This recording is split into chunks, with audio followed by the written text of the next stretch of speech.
Welcome to the LawpracticeZA training videos. Today we're going to get you started with some basics, particularly opening clients and matters and how important it is to make sure that you capture the data correctly. So as you can see, when you come into LawpracticeZA, you'll have a top ribbon where there's some common functionality, things like searching for a matter. You can search for any matter by name or by reference number, whatever the case may be.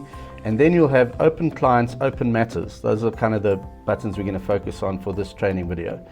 You actually can pretty much disregard opening clients, because as you'll see, if I go in to open a new matter or add a new matter, you'll see when it comes up, it has the ability in there to add a client. So in LawpracticeZA, we have a hierarchical structure where we link matters to clients. So you could have a one matter to a client scenario, or you could have multiple matters to clients. Now, if the client is already in your system, you just need to do a bit of a search. So I could say, well, I've got a client called SARS, and you'll see it will pick it up. If, however, there's no client for the term that you put in, then you can create a brand new client here. So once you're sure that the client doesn't already exist, you're going to add the client, and you will notice that there are red asterisks in certain fields. Those are the fields that must be completed in order to add the client. Everything else is optional, and you can then add it later if you need to. But put as much information as you can to make sure that it's as complete as it can, as it should be. So if I go into a client and I put in, for example, let's call this client Idea Technology. Then it will give you a client code which we encourage you to accept, but if for whatever reason your firm has decided to use a different numbering system, you will be aware of that. By default, it's probably better to use the system code. Now, as far as the email that you're going to put in here, firstly you'll put in the basic email, which mostly is going to go to this for this matter. So we say I'll put in an email. It does check to see that you haven't made an obvious mistake in terms of the email. Now, if you leave the invoice email and the statement email blank, then everything will go to that sort of core email, if you like. But this could be your main contact and the person that you correspond with on email, whereas you may be wanting to send your invoices and statements to a completely different email, and it could look something like this: accounts@lawpracticeza.com.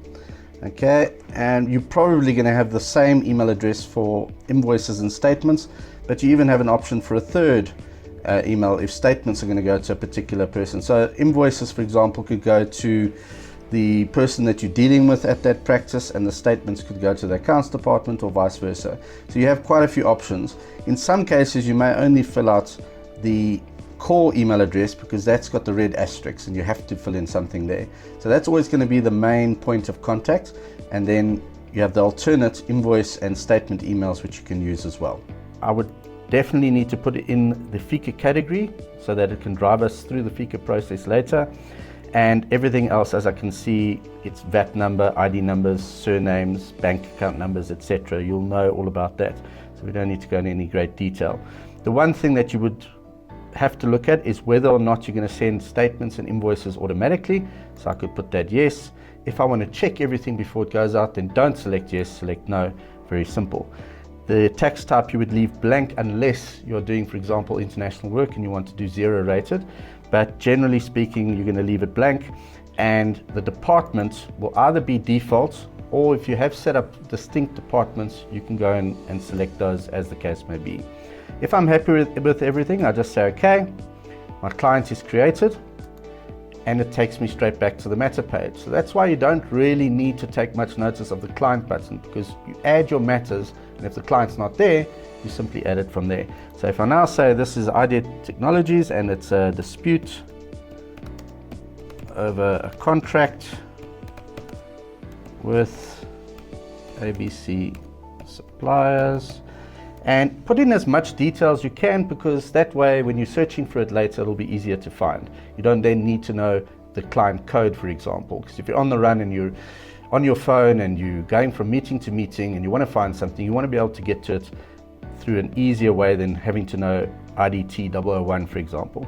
So other fields that are relevant here is the client reference. That's normally, if you're doing bank work, for example, it could be the home loan account number or anything that's specific to the client that they would be able to reference the matter with.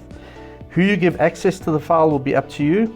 Okay, I have a list of people that I can give access or don't give access to, completely up to you. So maybe I just want Andrew in this case. The diary date is when you want this to be first used or first available. So for example, if I say, right, I want this to come up on the 23rd, and my note is going to say prepare letter of introduction,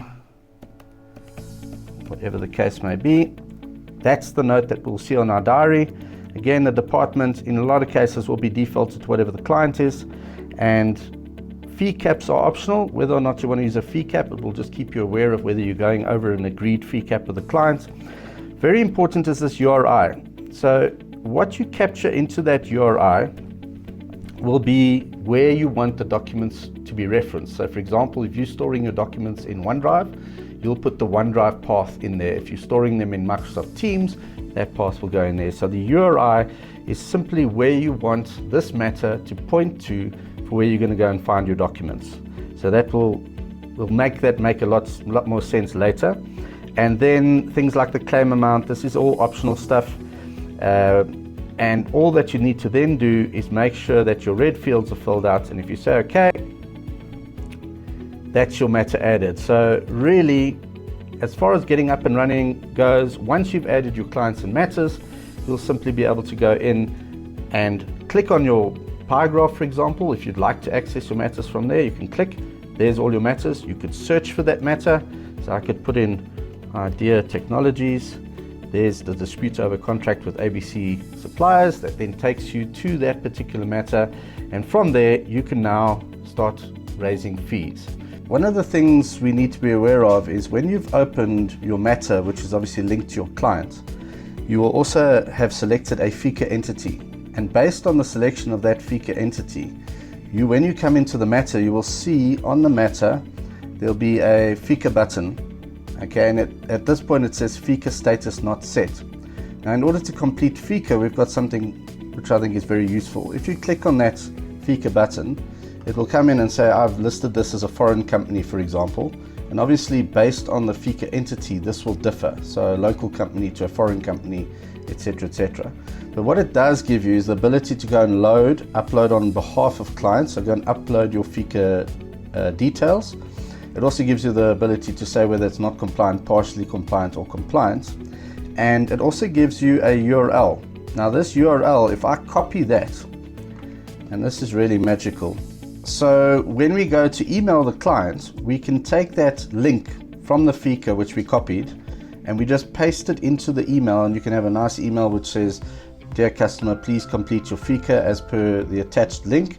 And when the customer clicks on that link, it will take them to that page in LawpracticeZA where they can complete the FICA for themselves. So as you can see, what the client is presented with is all the fields that they would need to complete based on the entity that was chosen. So this will differ, this information as you scan down here, will differ as to whether it's a foreign company or a local company, and it gives them the ability to upload directly into LawpracticeZA the files that they need to attach in terms of this FICA process. And hopefully that cuts down on the amount of time that it takes to gather all the FICA documentation. So as a quick recap, you should now be able to open all your clients and matters. Please remember to insert the URL into the URI field on the matter so your cloud storage is linked to the matter. So once again, that's OneDrive or wherever else you are storing those documents. You should be able to upload FICA documents as well as alternatively send a FICA link to your client so that they can upload all FICA information themselves directly into LawpracticeZA. And once again, at this point, you will now be ready to start capturing fees, etc. onto your matters. Okay, so I hope you enjoyed that video tutorial today. Please remember that at any time, if you need to ask a question, if you're unsure about anything, you can, at the bottom of every single page in LawPracticeZA, you can go down on the screen. I'll show you quickly. You submit a support request. It will pop up with a screenshot of where you were so that the question is related to where you were. You would then put in what the issue was, whether it was a general inquiry or a bug, and you'd fill out the form as prescribed, and that gets emailed to everybody. We will then be aware of your issue, and somebody will contact you either to sort it out or to do a quick training session with you, and that way you can learn the system that much quicker. So look for the next training video where we'll go through more detail, but this video should get you to the point where you can open clients and matters, and you can start raising fees on those clients and matters.